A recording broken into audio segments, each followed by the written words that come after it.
Welcome back to Case Closed, Anime Review, Episode 167. Yeah, it's been a couple weeks since basically my last. Actually, it's been like 3 weeks since my last review for this one. And it looks like, again, we're going to take another week off. It's not my fault. It's DMS. It's their fault, the fact I can't have to take a week off of this thing. So we have an anime original episode. After 3 weeks after the last episode aired, we finally have a brand new episode, and then next week, repeat again. Yep.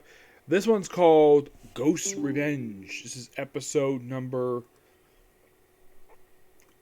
1055. And it's an anime original episode. Episode starts off with Mori and, Kongro and Conan just going to see the guy called Sungro's ghost. Which is strange. They're talking about a ghost, even though no one's dead yet.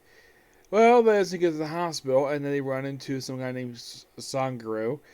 Now, what this guy did, and he's called Sensei here, and there's this guy who's his secretary, and there he has apparently the woman next to him is actually his wife. This young woman is his wife. Now, here's something basically. They do mention he's an accountant, okay? Now, you're probably thinking, do accountants have secretaries? Yes, they do. My dad is an accountant, but he doesn't have a secretary. Yep.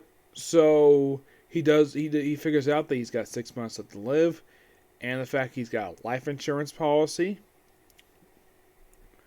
And he's like a very happy guy. And then like about a week goes by, and then he apparently dies.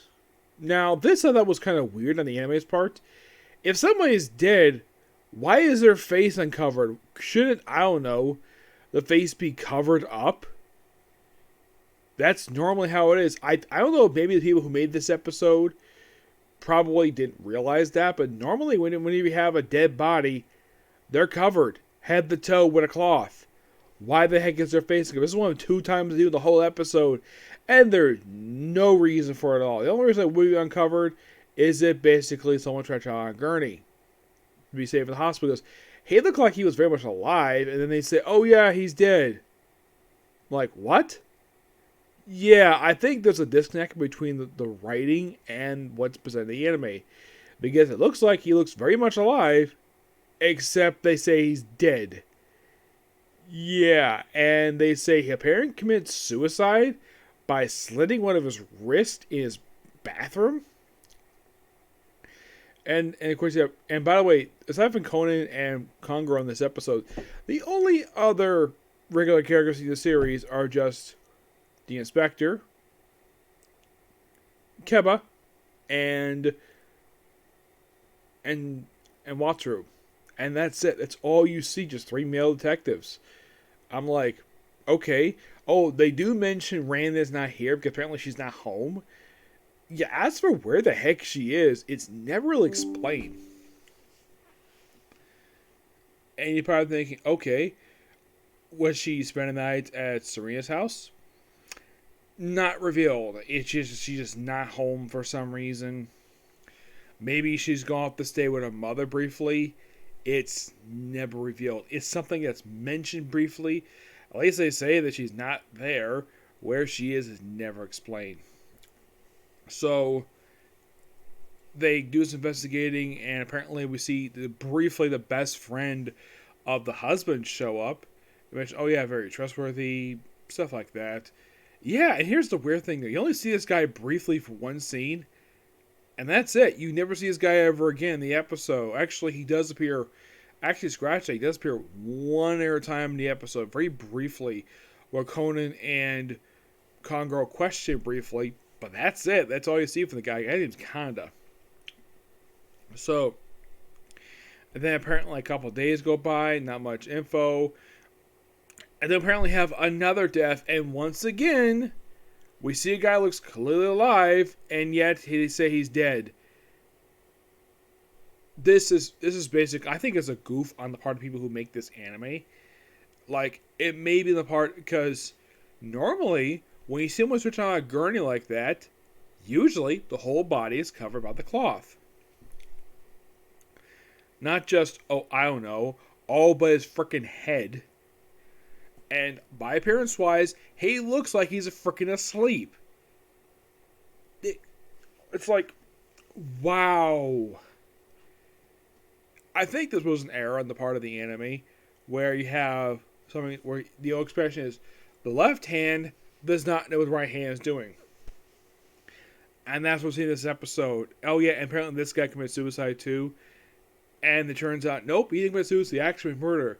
In the case of the first one, they suspect it was suicide, they say it was murder.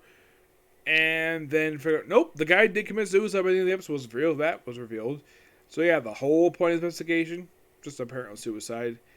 And apparently it's figured out that the young wife and the secretary, who are very close to each other, hence the whole episode that these two might be a couple. And yep, it's confirmed. They've been having an affair behind the husband's back.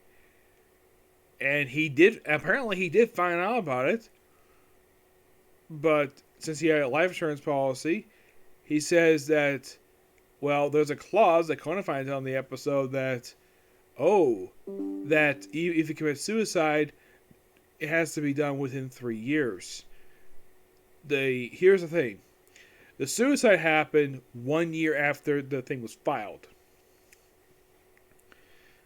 Now, the way they describe it previously, when they first see him, it seems like that he had just recently, like in the last month or two, taken out the insurance policy. And then later, it's, oh yeah, he took out like a year prior to this, which I'm like, okay, then why did they imply it was like within the last couple months that he took out this insurance policy? Yeah, I think there's maybe some disconnect with some people working this episode. Maybe there was a change in the script with this one, because I kind of felt as though there's some stuff basically abruptly changed for no reason at all. Yeah, and then by the episode that, despite the fact that he could have been murdered, nope, it was complete suicide. And the other guy they suspected was apparently a real estate agent, and they suspected him of some money, and it turns out, nope, he had nothing. And apparently he was suspected of the murder, but it turns out, nope, he had nothing to do with it at all. And the whole he was frightened to commit suicide because of a rumor spread about the secretary and the smoking hot wife. Yes, seriously. And then it's revealed that, yeah, the guy committed suicide, and the other guy who died, he was murdered by the couple. And they go off, and of course, there's a joke at the end where Moore just bets on a horse race, and a horse loses. Minor gag in the series. Now, this episode visually still looks really good. I think the voice performances are fine. The biggest weakness of this episode is the writing. Yes, the writing is the biggest weakness. Because it felt as though, it seems like while they're making this episode, and this might have been 3 weeks since the last one, it felt as though this one, probably the reason why it took 3 weeks to come out, and this is my personal theory, that TMS was basically very hesitant with this episode, that they kept changing their minds during the production of this episode. I mean, you watch this episode, it seems like it must have changed 2 or 3 times of what the heck they want to do this episode. This felt very disjointed. It felt as though something was changed on a whim. That's the biggest problem with this episode, is the writing. The story is fine. I have no problem with the story. It's just that I felt as though basically they kept changing it for no apparent reason.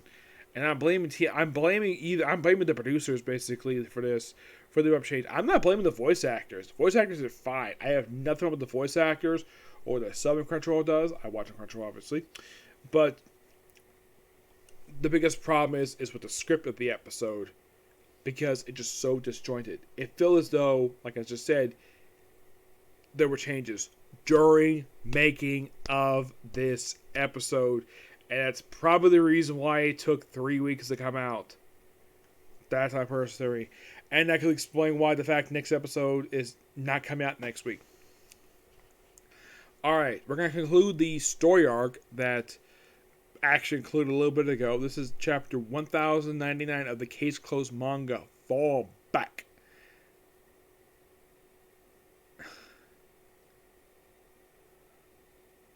Yeah, this basically seems like complete nothingness. Like, here's Conan in a swimsuit, which you might think it does Conan wear swimsuit this chapter. Yeah, but he wearing a shirt. Then some of the cloth stuff with the little swirl. That's a hint of later. Though I think this is kind of weird though. Conan Orchestra face off against Wasaki Room over Abra High. Here's the thing. That is actually a big fat lie. There's no face off with the teacher over this little girl. There's nothing to it at all. They just wrap up this case. So yeah, of course the inspector thinks that it was the guy who was responsible. Nope, not really. It wasn't him at all. It was, thanks to some convincing by Conan, it was actually the woman. Yes, all because basically she had to fix her apron, her little sling thing that she wears. Yeah. So they able to basically present like you have Ami where she puts on the thing like the Roman style tie up stuff, and it's small because I mentioned it's the body of a child. Yeah, quite loose. How about adult woman mature feel that? Yep, it was basically obviously her. Yeah, and mention about various other stuff where straws. Yeah, then of course we have. This is pointed out with the translator. Apparently, Sakura is like, he's basically is like, only surely knows that, and he says this, that's why she tried this multiple times. This made clear by Taki-san claim of often sleeping recently. Today, both men felt swallowed, and she felt determined to kill him. But she sure had noticed near her butt is the mark when Genta dropped his tornado sausage on it. It's true. It didn't go away even when we wiped it. Our Frank was on it as well. Yeah, and there's a swirl on her butt, obviously. And turns out, yeah, she did do this. Da Vinci umbrella over a organized Reedman's fraud gang. Of course, she goes away. And of course, they chat for a bit. Yeah, and then of course they try, and of course the Reedman's gang shows up to possibly beat the crap out of an exam page and a teacher. So basically, he fights them off, and she notices that apparently, it looks like in flashback, possibly she may have known Aki's father, or at least Aki at some point. Maybe she was part of Black Rose. She's clearly not Rum. They confirmed that she's not Rum. She's probably somebody else. So she gets everybody. She gets the kids and get back inside, and the people about to give it to her. And of course, basically, she just breaks the doorknob, and then she sees off panels beat the crap out of. Apparently, looks like this is. I don't know if this guy. I'm not sure what the heck he was doing here, because clearly by this next panel, it looks like they got the leader plus 200 people, 3 people. And of course, I comes like, huh? They're all taken out. And of course, this is kind of weird though. Like, clearly in one panel we see the boss of this gang. Don't know who this guy is. He's lying there on the ground, lying there on this porch. And come back around, he's gone. I'm like, what the heck happened? Was the other asleep at the wheel? And of course, like, oh, has the corner cells? Are you okay? It finally opened. And of course, Conan and Aki notices their fingers are bruised. Maybe she did fight him. But I'm like, okay, so why is it one panel looks like there's 4 guys lying on this porch, and then like the very next page, it's there it is. Yeah, this is kind of weird. It's not on the ground. It's on the ground of the thing. That's what the leaves knocked out. Yeah, I was kind of confused by it based on the artwork. I'll look at this again, like, okay, so apparently that was on the ground finally, or not on the porch. So there's that. So, not much really much to say about this. It's a good chapter. It does wrap up the story. But the whole thing with Rumi is quite interesting. It's kind of suspecting the fact that she may have known Aki at some point. Maybe she was a former FBI agent or something. I'm curious. Who the heck is she really? Yes, that's quite interesting to say the least. Okay, so that's episode review. And that's gonna be pretty much it for videos tonight because I have no other videos I can do tonight because it's almost 11:30, so I better do more tomorrow. So tomorrow, I will definitely just review some Plunderer and One Piece, Baruto, and Izurancho Goes Dungeon along with new chapters for My Hero Academia and Black Clover. Okay, next video. Bye.